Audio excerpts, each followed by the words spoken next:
जय श्री कृष्णा। राधे राधे भक्तजनों, आज आप सुनेंगे सोमवार की व्रत कथा, साथ में सुनेंगे आरती और चालीसा। सोमवार की कथा सुनने से भोलेनाथ प्रसन्न होते हैं और आपका सारा मनोकामना पूरा कर देते हैं। तो बोलो भोलेनाथ की जय। भोलेनाथ की जय हो, भोलेनाथ की जय हो। माता पार्वती की जय हो, माता पार्वती की जय हो।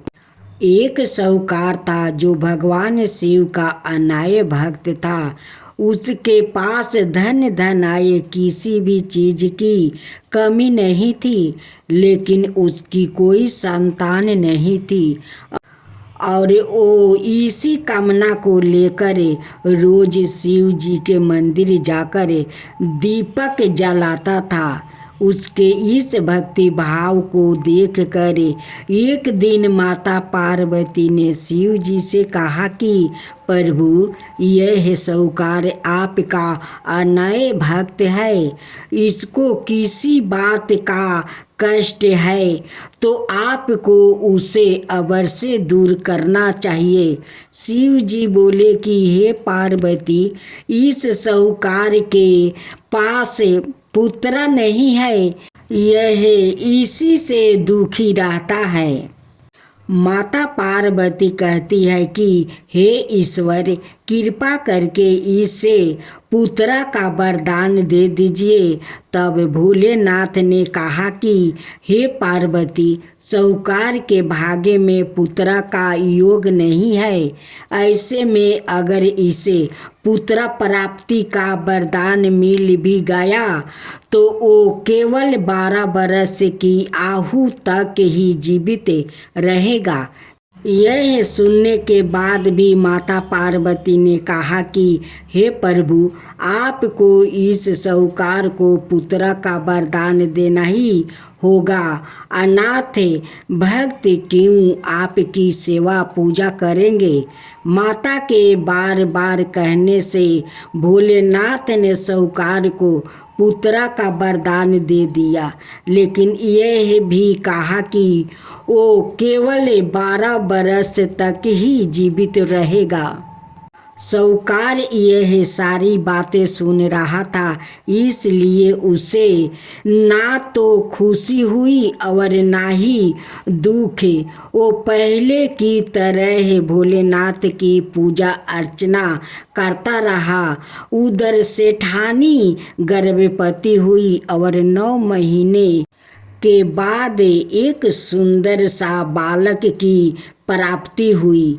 परिवार में खूब उत्साह मनाया गया, लेकिन साहूकार पहले ही की तरह रहा और उसने लड़का की 12 वर्ष की आयु का जिक्र किसी से भी नहीं किया। जब बालक 11 वर्ष की आयु हो गई तो एक दिन साहूकार की सेठानी ने बालक के विवाह के लिए कहा। तो साहूकार ने कहा कि वो अभी बालक को पढ़ने के लिए काशी जी भेजेंगे।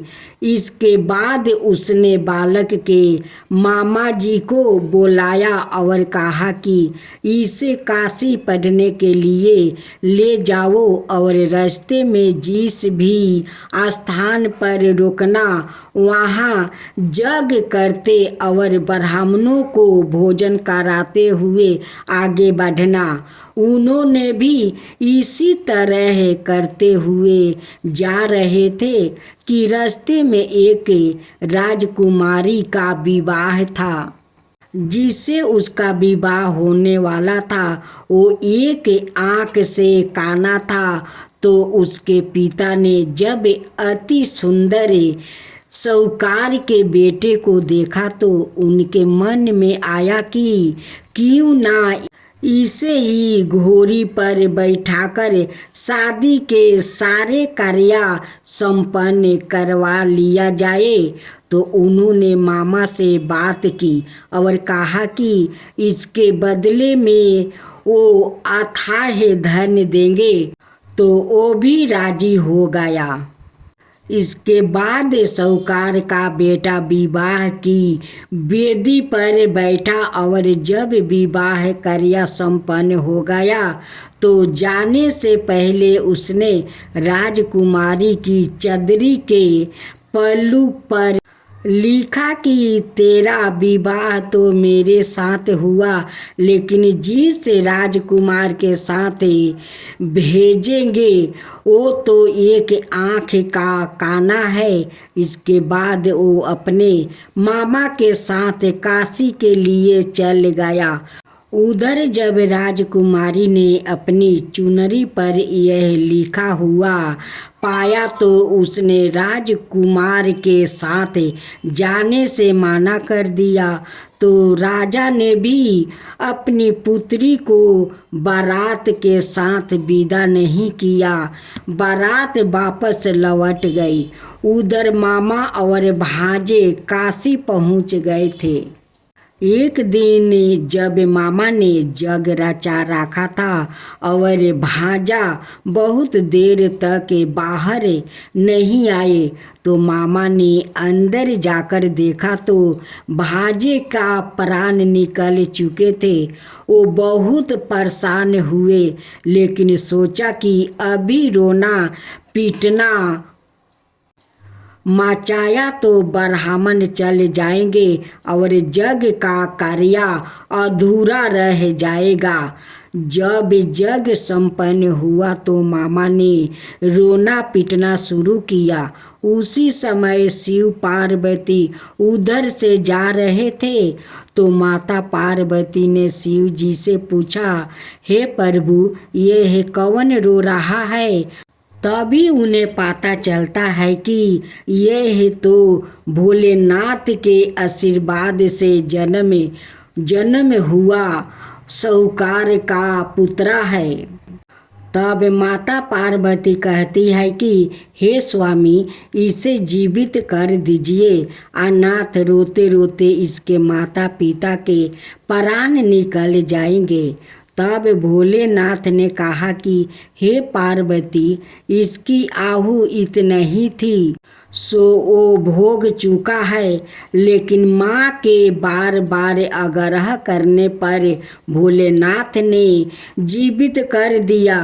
लड़का ओम नमः शिवाय करते हुए उठा और मामा भांजे दोनों के ईश्वर को धन्यवाद दिया और अपनी नगरी की ओर लौटा। रास्ते में वही नगर पारा और राजकुमारी ने उन्हें पहचान लिया। तब राजा ने राजकुमारी को साहूकार के बेटे के साथ बहुत सारे धन धनाये के साथ विदा किया। उधर साहूकार और उसकी पत्नी छत पर बैठे थे। उन्होंने यह प्रण कर रखा था कि यदि उनका पुत्र सकुशल ना लौटा तो वो छत से कूदकर अपना प्राण त्याग देंगे। तभी लड़के के मामा ने आकर साहूकार के बेटे और बहू के आने का समाचार सुनाया, लेकिन वो नहीं माने तो मामा ने शपथ पूर्वक कहा। तब तो दोनों को विश्वास हो गया और दोनों ने अपने बेटे बहू का स्वागत किया। उसी रात साहूकार को सपने में शिव जी ने दर्शन दिया और कहा कि तुम्हारे पूजन से मैं प्रसन्न हुआ। इसी प्रकार जो भी व्याकृत इस कथा को पढ़ेगा या सुनेगा उसके समस्त दुखों दूर हो जाएगा और मन बचित सभी कामनाओं की पूर्ति होगी।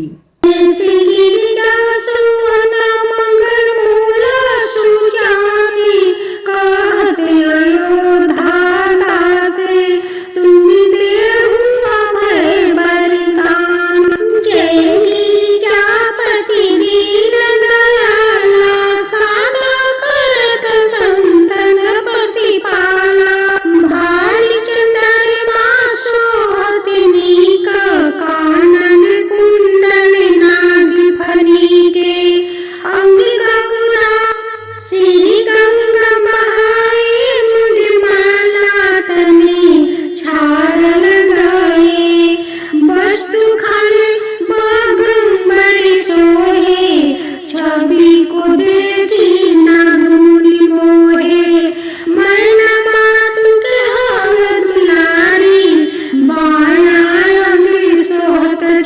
नारी, करे तेरी सोलह सुहात छवि भारी, करत सदा त्रिभुवन छयकारी, नंदी गणेश सोहे ताहे कैसे, सागर मदिया में कमल है जैसे, कार्तिक सामे घने राहु, यही छवि को कहीं जात ना काहू,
चतुरानन पंचानन राजे हंसासन गरुड़ासन विषवाहन साजे दो भुज चार चतुर्भुज दस भुज अति सोहे त्रिगुण रूप निरखता त्रिभुवन जनि मोहे ओम जय शिव ओमकारा अक्षरमाला वनमाला रुद्रमाला धारी चंदन निगम सोहे बाले शिशिधारी ओम जय शिव ओमकारा सीतंबर पीतंबर गंबर अंगे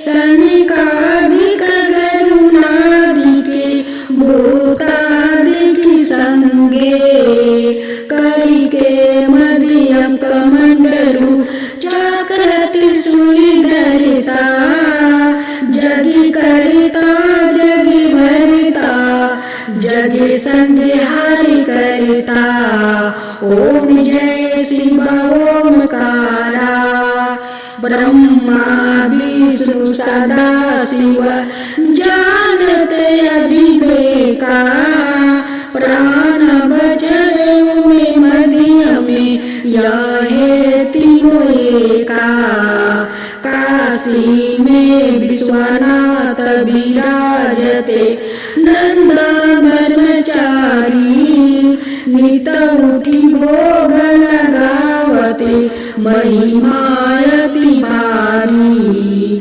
ओम जय शिव ओमकारा तिरगुण शिव जी के आरती जो कोई नरि गावे शिव जो कोई नरि गावे कहत शिवानंद स्वामी मन भजत शिवानंद स्वामी मन वांछित फल पावे ओम जय शिव ओमकारा ओम जय गणेश जय गणेश देवा माता जगती पार्वती पिता महादेवा एक दंत दयावंत चार भुजधारी माथे सिंदूर सोहे मूस की सवारी जय गणेश